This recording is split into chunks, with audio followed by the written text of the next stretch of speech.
Sarah, baby. Oh, you were one fly. Don't make me hurt you.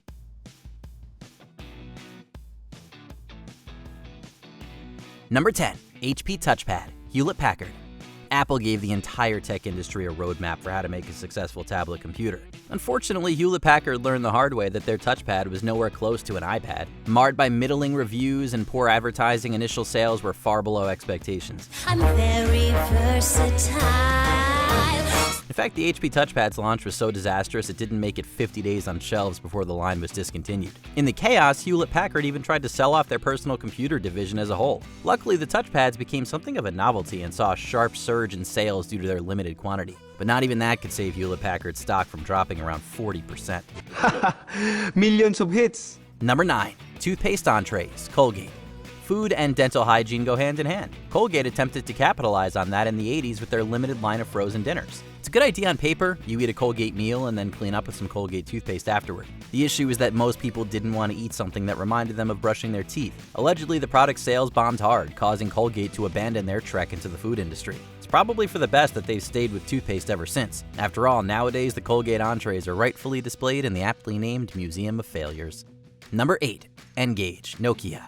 One part smartphone, one part gaming console, and all parts disappointing. The N-Gage failed by just about every metric. It wasn't slick enough to be a cell phone, but was too cumbersome for most gamers. As a result, the N-Gage couldn't entice its target audience and spent most of its lifespan collecting dust on the shelf. Following its dismal debut in 2003, it's no surprise that Nokia's market share plummeted. Almost 3 years later, the N-Gage was officially pulled off the production line, and lo and behold, the company's footprint grew to an all-time high. No matter how you look at it, it's clear that the N-Gage didn't do Nokia any favors.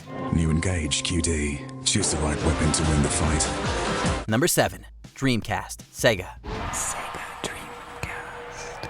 It's thinking. Despite its name, this gaming console was more of a nightmare. Not because of its quality. I like it. Real good graphics. Real good.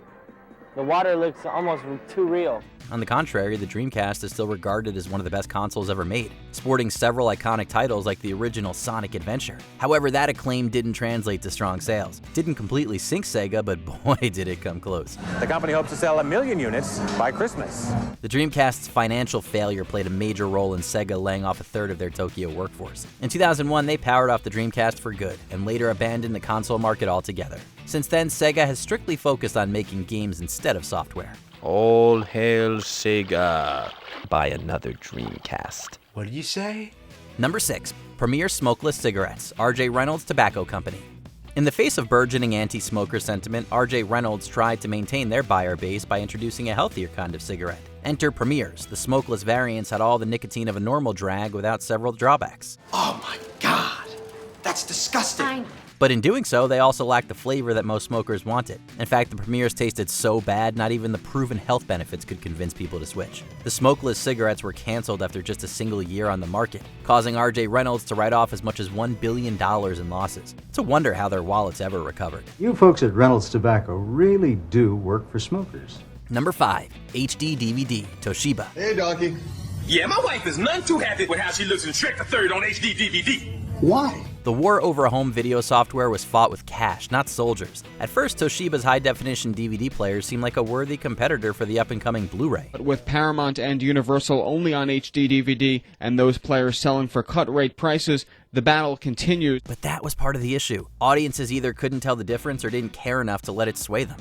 Since Blu-ray had the backing of film studios and most retailers, Toshiba was only left with disappointing sales figures. With up to 6 times the details of DVD, even your current DVD collection looks great. Eventually, the HD DVD player waved the white flag and went down in a sea of debt. Taking a look at Toshiba's output, it looks like this failure was the beginning of the end for the tech giant. Number 4, de Havilland Comet, de Havilland. The tragedy stuns a nation. There's a special place in history for the world's first commercial jet airliner, especially since it also holds the title of the first fatal jetliner crash. The Comet's innovations were immediately overshadowed by 3 separate accidents in its first year alone. Along with the lives of several passengers, the crash has also destroyed de Havilland's reputation. Barely a year after the fanfares, it seemed as if the last post had sounded for the Comet.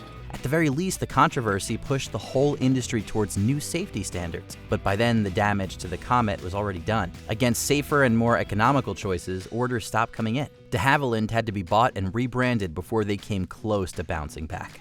The shock as I recall it, throughout the whole company, at every level, was very deep. Number 3, E.T. the Extraterrestrial, Atari Inc.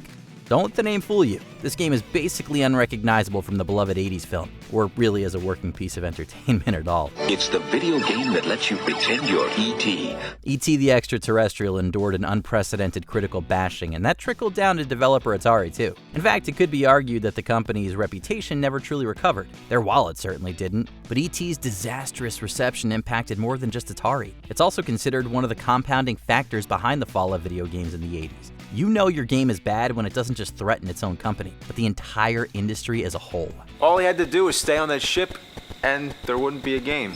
Number 2, Edsel, Ford Motor Company. This product line may be a legendary failure, but it wasn't for a lack of advertising. Unforgettably original.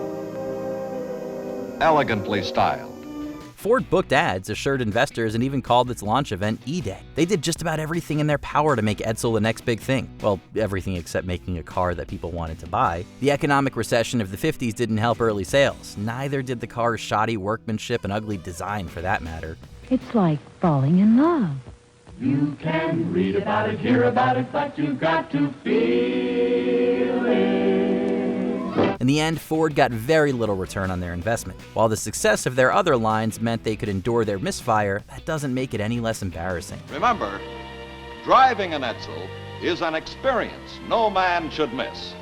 Number 1, the Apple Newton, Apple Inc. Newton is for all you mobile professionals out there who like cool stuff.